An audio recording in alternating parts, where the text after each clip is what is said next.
What's up, guys? I'm Chris Spags here, back to another Four Corners video for today's 14-game MLB main slate, courtesy of Osmo.com. And with this many teams at your fingertips, you're going to need a little advantage to get ahead of the field, and you could do that with an Osmo Plus membership. So I'll tell you how you can get a discount on that a little bit later in the video, or if you want to win one for yourself, get a free month of Osmo Plus.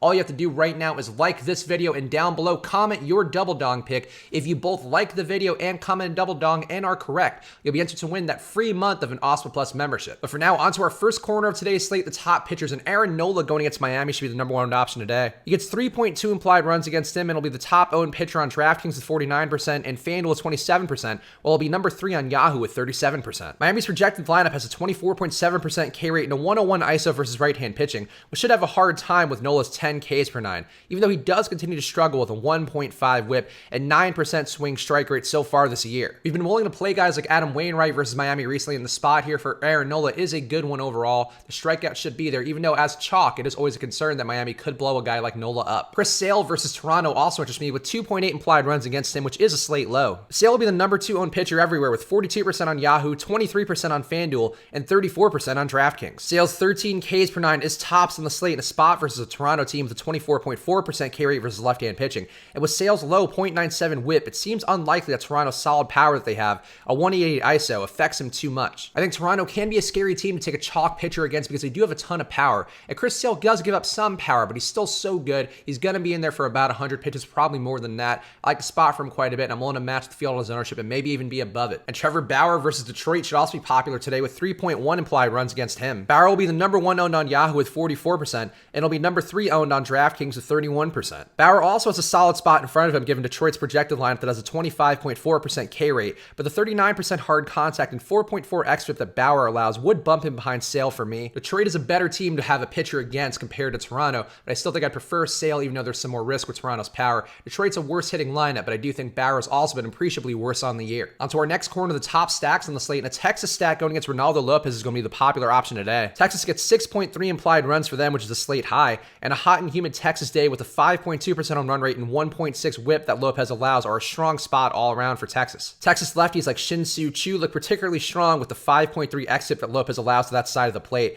but stacks should be interesting even if the projected lineup's 25% K rate is a bit worrisome with Lopez's tournament-worthy strikeout ability. I don't hate going to Ronaldo Lopez for some leverage on the field given some high ownership expected for Texas today, but overall Texas does seem like a good spot, and really the weather here is what matters the most. It's going to be a really hot and humid day in Arlington, and the spot for Texas is a good one against Lopez, a guy who does give up production to hitters. Here's a weird one. A San Francisco stack versus Taylor Clark should also be popular today with 4.6 implied runs for them. The value pricing for San Francisco should make them a top-owned stack today to afford the elite pitching available on the slate. Clark has been brutal versus lefties thus far in a limited sample size with a 1.6 whip, 7.2 xFIP, and 5.6% home run rate allowed. So the lefty top 3 of Joe Panik, Brandon Belt, and Pablo Sandoval can be interesting, even if the full stack seems overowned given San Francisco's mediocrity. A chalk San Francisco is a scary place to be, so I imagine I'll be under the field there, but I don't mind the idea of going to mini stacks here in the hopes of capturing that production against Taylor Clark, a guy who hasn't looked great so far in the majors. And a White Sox stack versus Ariel Jurado should also be popular today with 5.2 implied runs for them. The White Sox project for top 3 stack ownership due to Jurado's inability to miss bats with a 5.1 K per 9 and 42% hard contact allowed going back to last year. Prices for the White Sox are a bit high, but their projected lineup's 257 batting average makes at least Yohan Moncada, Jose Abreu, and Eloy Jimenez interesting as they're only hitters above a 100 WRC plus versus right-hand pitching. Jurado hasn't been bad this year, but the Chicago White Sox that does strike out a lot, Jurado's not going to get those strikeouts. The spot here for a warm weather day for Chicago should be a good one for them to get their hitting going. On to our next corner, the lower owned options on today's slate, and a Minnesota stack versus Jacob Junis should be one of those teams. Minnesota gets 5.8 implied runs for them, and even though they disappointed yesterday versus Glenn Sparkman, Junis is more prone to give up hard contact with a 43.3% rate overall that could pay off with Minnesota also having a 225 ISO in their projected lineup. According to our top stacks tool, Minnesota has an 11.1% chance to be a top stack, but it's 5.3% aggregate ownership, and that makes them an underowned place to be on a hot and humid Kansas City day. I like Minnesota more when they're hitting away from home because I think the other parks can offer up more production that they're playing in. The spot here wasn't there yesterday versus Sparkman, but I think the one versus Junis today, people are going to be off that because they got burned yesterday. I think it's a good time to go back to Minnesota in tournaments. I'm glad to have this guy in the mix. John Means at Seattle's a lower owned option I also like today. Means gets 4.9 implied runs against him, which isn't great. And Means has been up and down this year, but Seattle's projected lineup right now is a 32.1% K rate that Means could thrive against. Means crushes lefties the 1.06 .07 whip and 10.6 Ks per nine, so a lefty-heavy Seattle lineup could mean a big day as value for America's hero, John Means. I haven't been on John Means as much recently, but I'll always have a soft spot in my heart for him. It's exciting to have the idea to roster him today as a pretty good value, with also some nice opportunity for him going up against Seattle here. Pittsburgh stack versus Eric Lauer also interests me with 4.7 implied runs for them. Lauer doesn't miss bats with a 6.8% swing strike rate and 42.5% hard contact, and that should be valuable versus a Pittsburgh lineup with a 267 batting average. Pittsburgh stacks are interesting without a ton of power hitters to clear the bases, and a top 6 of the order that has a 120 WRC plus with no one who strikes out above league average. Because they don't have a ton of power guys, Pittsburgh is a lineup that can bat around when they're going against a pitcher who gives up production. Lauer is a guy who gives up production, and Pittsburgh's park's been a solid hitting one on the year. It's like the spot's a good one to have some Pittsburgh exposure at low ownership. And Brad Peacock at the Yankees also interests me with 5.4 implied runs against him, which admittedly is not great. But New York's current righty-heavy projected lineup plays into Peacock's hands with him having a 12.3 K per nine and .91 whip numbers versus right-handed hitters. The Yankees could pick up more ownership as a stack throughout the day, and that would make Peacock interesting leverage, but unless they get more lefties up in the order, with Peacock having a 1.5 whip and a 5.8 xFIP to the lefty side of the plate, it could be a nice spot for Peacock at low ownership and also a solid value. This one really depends on how the lineup shakes out to me, because if they have Hicks and Gregorius up top, I think it's going to make them a little bit less appealing overall for Peacock, but I think the spot's an interesting one to go to Peacock, given that he really does have a lot of strikeout ability versus righty hitters, of which the Yankees have a ton of they rely on. On to our last corner, the one-offs, and Eric Hosmer going against Joe Musgrove is one that interests me. Musgrove struggles versus lefties with 10.6 hits per nine allowed and only 6.3 Ks per nine,